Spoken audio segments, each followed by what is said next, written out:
Happy to be in his box. Got to sit behind his parents, which was really awesome to see them when he brings them up and where they started. Isn't he an anti-vaxxer? Is he an anti-vaxxer? I believe so, yeah. Was Nicole the love of your life? What do you mean, Peter? You were married for 10 years. Listen, we raised children. Some celebrities are forced to draw boundaries and put interviewers in their place. For example, Matthew McConaughey is all about good vibes, but even he has limits. During a tense moment on a talk show, Joy Behar interrupted him just to take a jab at Novak Djokovic, a close friend of his. Awesome to see them when he brings them up Isn't he and where an they started. anti-vaxxer? I believe An anti-vaxxer? I believe so, yeah. McConaughey, with that classic all right, all right, all right energy, stayed calm, but made it clear he wasn't having any of it.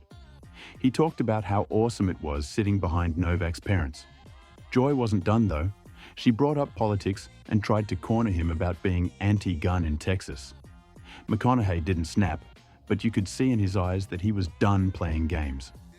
He gave a cool response, hinting that politics wasn't a game he wanted to play. Get elected in Texas being anti-gun? Do I think I could get elected in Texas being anti-gun? One thing about if me in politics is to give you a direct statement right there is be playing a game that I'm not interested in playing. Okay, to give you a direct statement right there.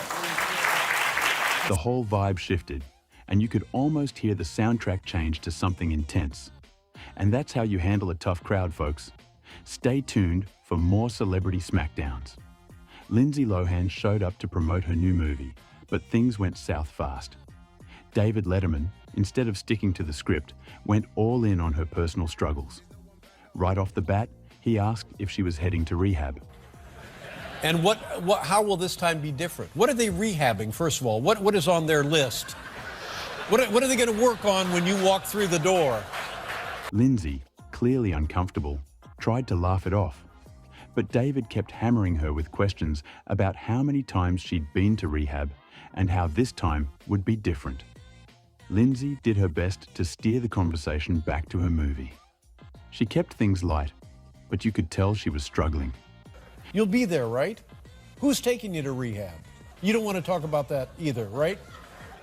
Oh, God. She reminded David that they were there to talk about her work, not her personal life, but he wasn't listening. Lindsay's voice started shaking, and she looked like she was holding back tears. David tried to backtrack, but the damage was done.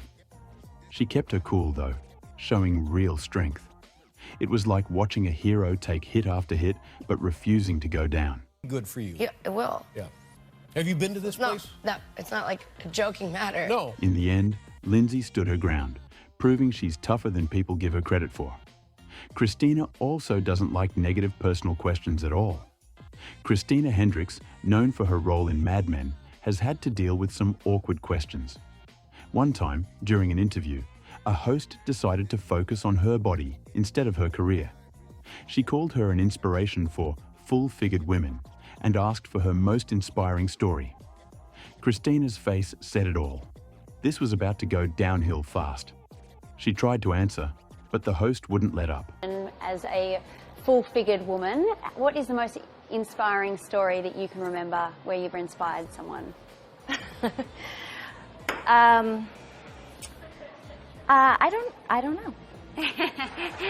I don't know. I've gotten, I'm sorry. He repeated the full-figured comment like a broken record. Christina wasn't having it. She pointed out how weird it was to keep bringing up her body. The host, clearly flustered, tried to backpedal, but the damage was done. Christina's response was powerful, not angry, just firm. She reminded everyone that she's more than a body, and it was a moment of victory for anyone tired of shallow questions. Christina walked away with her head high, showing that confidence and self-respect are the ultimate weapons. The interviewer? Well, she learnt the hard way that some topics are off limits. Here's another lady who silenced a rude reporter. Anne Hathaway is usually all smiles, but even she has limits. During a Dark Knight Rises press tour, a reporter couldn't stop talking about her body. Instead of focusing on her acting or stunts, he asked about her workout routine and diet. Anne tried to steer the conversation back to the movie, but the questions kept coming. The interviewer pressed on, asking if she was trying to fit into a catsuit. You are in phenomenal shape. Thank you. You're very gracious. You're always in great shape, but you had to make sure you were in perfect shape for this one, didn't you? It wasn't about being in perfect shape, it was about being able to do the stunts and the fighting perfectly. Anne finally snapped, politely of course. She asked him directly why he was so obsessed with her figure. Her tone said, "This ends now." Michael also shut down a disrespectful reporter. Michael B. Jordan has always been cool, but one interview gave him the chance to settle an old score. During a red carpet event, a reporter greeted him and casually mentioned they used to go to the same school. Jordan smiled, but didn't forget the past. The reporter jokingly called him corny, referring to how classmates teased him back in the day. Jordan reminded her that those words came from her mouth, not his. And, you know, we know each other. We go way back all the way to Chad Science in Newark, okay? Corny kid, right? No, I did not say that. Misquoted for sure. No, you did not hear me say I said we used to make fun of the name. But yeah, he is obviously Michael was killing calm, things out here. but not as calm as Tom Hardy. Tom Hardy is known for being calm and collected, but even he has limits. During a press conference, a reporter asked an odd question about celebrities discussing their sexuality. Hardy raised an eyebrow and asked what the guy was trying to say. The reporter stumbled, admitting he was curious about Hardy's own sexuality. Hardy, keeping it cool, shut him down with a polite but firm "thank you." The room went silent, and Hardy's response became an internet sensation. Sexuality seems a bit more ambiguous. Do you find it hard for celebrities to talk to media about their sexuality? But what is your question? I was wondering if you find it difficult for celebrities to talk about their sexuality. I don't find it difficult for celebrities to talk about their sexuality. Are you asking me about my sexuality? Sure. Why? Thank you. Okay. In another interview, a reporter tried to push Hardy again, this time with a weird remark about women in his film Mad Max: Fury Road. The reporter asked if he wondered why there were so many female characters. Hardy's answer was short and sweet. No, not for a minute. A question for Tom Hardy. Tom, I'll preface my remarks by saying that I have 5 sisters, a wife, a daughter, and a mother, so I know what it's like to be outgunned by estrogen. But I just wanted to ask you, as you were reading the script, did you ever think, why are all these women in here? I thought this was supposed to be a man's movie. No. Not for 1 minute. That's kind of obvious. Hardy's no-nonsense attitude has made him a fan favourite. He doesn't entertain silly questions and always stands his ground. Celebrities are often pushed too far. Hardy proves you can be both polite and firm, shutting down nonsense with style. This interviewer learnt not to mess with Agent 47 Tom Cruise might be known for crazy stunts, but he's also got a talent for shutting down nosy questions. One time, an interviewer decided it was a great idea to poke around about Tom's divorce from Nicole Kidman. The guy asked if Nicole was the love of his life. Tom didn't snap, but you could feel the tension. He gave a calm response, cool on the surface, but ready to strike. The interviewer, completely missing the vibe, kept digging. He pushed for details about their relationship, co-parenting, and whether they still talk. Tom finally had enough. He told the guy straight up that he was crossing a line. The best part was that Tom didn't lose his temper. He just made it clear that some things are private, and that's that. Was Nicole the love of your life? What do you mean, Peter? You were married for 10 years. Listen, we raised children. And do you have a relationship where you talk, it's a parenting relationship, and talk professionally about each other's work? Listen, here's the thing, Peter. Yeah. You're stepping over a line now. You're stepping over a line. You know you are. I suppose they're questions though, Peter, that people want to know. Peter, you want to know. Take responsibility for what you want to know. Don't say what other people. This is a conversation that I'm having with you right now. You're right. Okay, so I'm just telling you right now, okay? Just put your manners back in. Never. The interviewer tried to save face, but at that point, the damage was done. Tom won that round without breaking a sweat Jonah shutting down these interviewers was not just for fun, it was necessary. Jonah Hill has always been known for his comedy chops, but some interviewers take it too far. In one interview, the questions started getting weird, and not the fun kind of weird.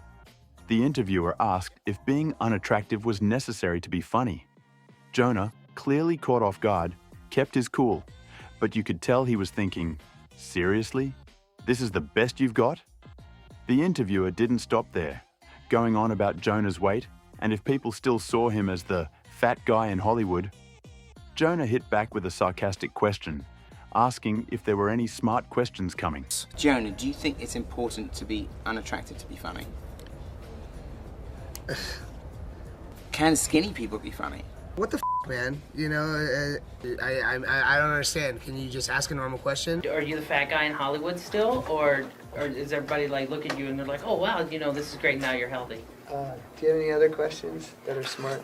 To top it off, another interviewer made a bizarre comment about Jonah smelling good, like it was a surprise. Jonah, ever the professional, managed to keep calm, though it was obvious he was done playing along. He even joked that he was trying hard not to take it as an insult.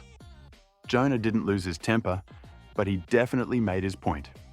Respect is earned, not given, and Jonah made sure everyone knew that. And that's not all. There's something particularly satisfying about seeing someone stand up to a bully, especially when that person is as powerful as Ellen DeGeneres. Gordon Ramsay is famous for his fiery temper, but one interviewer learnt firsthand just how sharp his tongue can be. During an interview, the reporter tried to ambush Ramsay with a photo of a steak from one of his restaurants, claiming it was overcooked. Ramsay, like a chef in a high-stakes Shokugeki no Soma battle, didn't lose his cool, but was clearly unimpressed. The interviewer had ordered the steak well done. Ramsay explained, with the patience of someone dealing with a stubborn student, that cooking a steak well done ruins its quality. He pointed out that it's hard to taste the meat's true flavour when it's cooked to oblivion.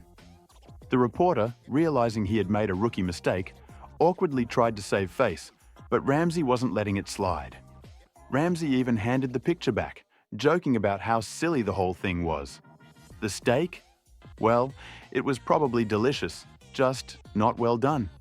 But this shutdown served was well cooked and delicioso, as Dora the Explorer would say. Unfortunately, you're never going to identify the quality of a beef when the steak is well cooked.